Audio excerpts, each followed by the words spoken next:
gotta be kidding me. No way. Ugh.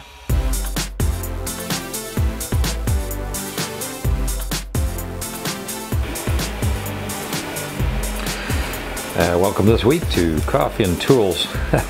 Well, that cat thing, I just can't get over that headless cat.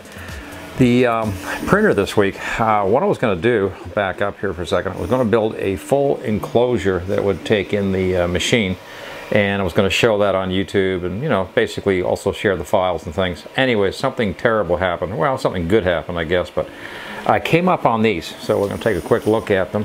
These are some really cool feet that a guy had posted on Thingiverse, so I went ahead and printed them, and they're really nice and tight to the frame. I added a little bit of rubber support that I glued on the bottom that I used some non-slip skid stuff for, put on there, and she's really steady. The great thing about this item is you can go up underneath and adjust the bed. Now, most guys will tell you they only adjust the bed once a month or something. I've had to adjust my bed constantly, and I finally figured out you know, what was going wrong. I actually was leaning down here on the bed when I was removing parts, and so what happens was I was actually pushing the springs down and throwing the level of the bed. It's a precision machine in its own right, and I would actually throw this off. So yeah, that was happening quite a bit, and I was adjusting and adjusting almost every time I made a print. I had to, you know, check the level on the bed, and it would be off, and I'd have to mess around with it a little bit.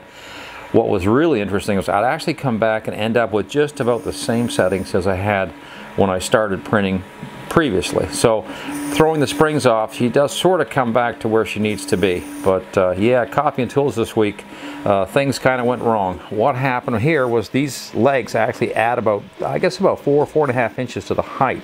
So that throws my enclosure measurement completely off. So I was building an enclosure that doesn't have the height to take these in. So now I got to revamp the enclosure a little bit.